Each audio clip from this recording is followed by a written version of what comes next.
Hello friends, class 10th का exercise 7.2 का question number 1 समझेंगे। लेकिन 1 को समझने से पहले हमें सबसे पहले सेक्शन फार्मूला समझना होगा, क्योंकि पहली वाली एक्सरसाइज में हमने क्या किया था, डिस्टेंस फार्मूला का इस्तेमाल किया था। डिस्टेंस फार्मूला से ही हमने खेला था। इसमें हमें क्या करना है, इसमें हमें सेक्शन फार्मूला का इस्तेमाल करना है। तो सबसे पहले सेक्शन फार्मूला होता क्या है, किस तरीके से वो बनेगा, वो आपको आना चाहिए। तो मैं एक एग्जाम्पल लेता हूँ, ठीक है, उसके माध्यम से समझाऊँगा। जैसे मान लो कोई भी 2 पॉइंट हैं, एक हो गया ये वाला पॉइंट और एक हो गया ये वाला पॉइंट, ठीक है। तो ये हो गया ए पॉइंट और ये हो गया बी पॉइंट। ये हमारा इस तरीके से मिला हुआ है। यहाँ पर ए और बी दोनों आपस में एक दूसरे से मिले हुए पॉइंट हैं। इसके बाद में क्या हुआ, एक तीसरा पॉइंट मैं रख देता हूँ यहाँ पर। इसके अपने कोऑर्डिनेट होंगे अलग, इनके निर्देशांक जो होंगे वो अलग होंगे, लेकिन ये जो तीसरा पॉइंट है इसके निर्देशांक अलग होंगे, ठीक है।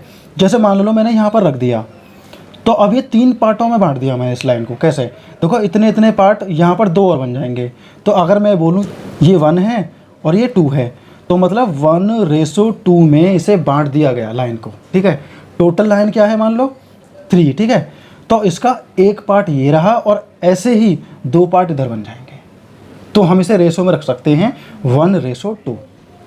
जैसे इसे ए बोला गया है, इसको बी बोला गया है, इसी तरीके से इन दोनों को M1 और M2 बोला जाएगा, ठीक है ना। इसे M1 और M2 से हम इसे प्रदर्शित करेंगे। जैसे हम इसके X1 Y1 से करते हैं, इसके X2 Y2 से, मतलब पहले वाले का ये हो गया हमारा X1, ये हो गया हमारा Y1, ये हो गया X2 और ये हो गया Y2। इसी तरीके से जो अंदर के जो रेशो बनेंगे सेक्शन फार्मूला में, उसे हम M1 और M2 से दर्शाएंगे। जैसे कि क्वेश्चन नंबर 1 में बोला गया है कि find the coordinate of the point which divides the join of. ये 2 पॉइंटों पर लाइन जॉइन है। मान लो ये वाला ए पॉइंट है, ये वाला बी पॉइंट है। मतलब इसका ग्राफ में कुछ और पॉइंट बन सकता है, लेकिन समझाने के लिए मैं आपको दिखा रहा हूँ, ठीक है ना। मान लो ये वाला पॉइंट ये है और ये वाला पॉइंट ये है। अब इसने बोला है इन द रेशो 2.3, मतलब इस लाइन को 2.3 के रेशो में डिवाइड कर दिया जाए। तो 2.3 के रेशो में अगर हम डिवाइड करते हैं इसे, तो वो कोऑर्डिनेट कौन से होंगे, हमें वो कोऑर्डिनेट निकालने हैं। जैसे कि पहला कोऑर्डिनेट इसका -1, इसका है क्या 7 है। y1 का, x1 का कितना है -1, y1 का कितना है 7, x2 का कितना है 4, y2 का कितना है -3। इसी तरीके से ये वाला जो पॉइंट है हमारा, इसे हम m मान सकते हैं। तो इसको अगर हम m मानते हैं तो इसके पॉइंट क्या है, सबसे पहले हम इसके कोऑर्डिनेट लिखते हैं। तो कोऑर्डिनेट लिखे जाएंगे -1, ये हो गया 7, और b के हो गए हमारे यहाँ पर 4 और ये हो जाएगा 3। इसके कोऑर्डिनेट हो गए। इसके कोऑर्डिनेट हम मान लेते हैं यहाँ पर 2:3। तो 2:3 देखो इस तरीके से 2:3। तो मैं 2:3 नहीं लिखूँगा, मैंने यहाँ पर ये पॉइंट यहीं पर मान लिया और इसके कोऑर्डिनेट मान लिए x और y मान लिए, क्योंकि मुझे मालूम नहीं है इसलिए मैं x और y से ही इसे दिखा दूंगा, ठीक है दोस्तों। इसके बाद में क्या करना है, देखो हमें सबसे पहले सेक्शन फार्मूला बनाना आना चाहिए। तो सेक्शन फार्मूला बनेगा कैसे, देखो सबसे पहले हमें x के लिए बनाना है। सबसे पहले x के लिए, तो सिर्फ x के लिए कैसे बनाएंगे, तो हम यहाँ पर लिखेंगे ब्रैकेट के अंदर। तो क्या लिखेंगे, हमें सबसे पहले लिखना है M1। तो M1 ये रहा और M2 ये रहा, ठीक है। तो हमने यहाँ क्या किया, पहले हमने लिखा M1, फिर लिखा X2 प्लस, X2 में आएगा ना। उसके बाद में हमने क्या लिखा प्लस, फिर M2 हो गया, फिर X1 हो गया। मतलब पहले तो M1 था और X2 था, बीच में प्लस लगा के फिर M2 कर दिया और X1 कर दिया। मतलब पहले X ज़्यादा था, M कम था, अब M ज़्यादा है और X कम है। इस तरीके से मतलब 2 और 1 में हमने दिखा दिया। उसके बाद में नीचे हमें क्या करना है, नीचे हमें सेम यही रखना है M1 प्लस M2, ठीक है। फिर हमें यहाँ कॉमा लगा देना है, क्योंकि ये सिर्फ X के लिए है। Y के लिए क्या होगा, Y के लिए बिल्कुल सेम होगा, जहाँ पर ये X है वहाँ पर Y रख देंगे बस। तो मैं यहाँ लिखूँगा M1, यहाँ आएगा Y2, फिर प्लस में आएगा हमारा M2 और यहाँ पर आएगा Y1। बिल्कुल सेम तरीके से हमें ब्रैकेट को क्लोज कर दूँगा, नीचे वही आएगा जो यहाँ पर है M1 प्लस M2। ये हमारा सेक्शन फार्मूला है। तो सेक्शन फार्मूला हमने रख दिया।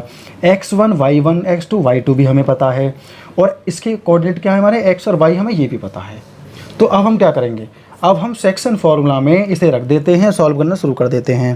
तो देखो इसे सॉल्व कैसे करेंगे, हमें पता है कि 2 और 3 के रेशो में है। तो इसका मतलब ये वाला जो x है हमारा 2 हो गया और ये वाला जो y है हमारा कितना हो गया 3 हो गया।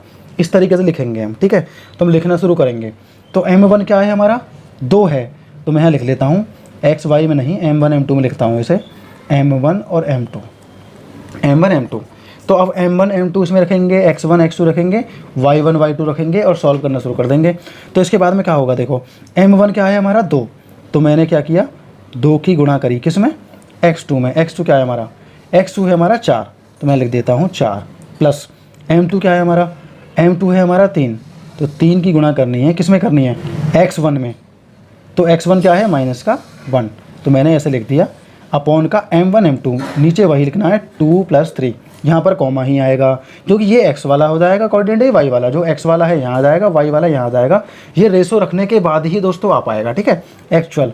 तो अब m1 क्या है हमारा 2 है, 2 की मल्टीप्लाई करनी है किस में, y2 में। y2 क्या है हमारा, देखो माइनस का 3, मैं लिख देता हूँ माइनस का 3 प्लस m2 क्या है हमारा, m2 है हमारा यहाँ पर 3, 3 की गुणा करनी है किस में, y1 में। तो y1 क्या है हमारा 7, ठीक है। अब नीचे हमारा सेम आएगा 2 + 3, ये तो सेम रहेगा ना हमारा। इसके बाद हम क्या करेंगे, 4 दूनी 8 हो जाएगा और ये माइनस का 3 आएगा हमारा, माइनस का 3, तो ये माइनस का 3 आ गया यहाँ पर।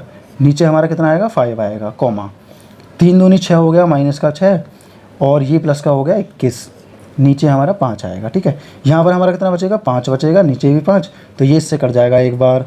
यहाँ पर बचेगा हमारा 15, नीचे 5 है हमारा, ये कट जाएगा हमारा 3 बार। तो ये यहाँ पर 1 आ गया, यहाँ पर 3 आ गया, तो हमारा आ जाएगा 1, 3। मतलब पहला वाला जो होता है वो x के लिए होता है, तो x बराबर कितना आ गया 1 आ गया। दूसरा वाला y के लिए होता है, तो y कितना आ गया 3 आ गया।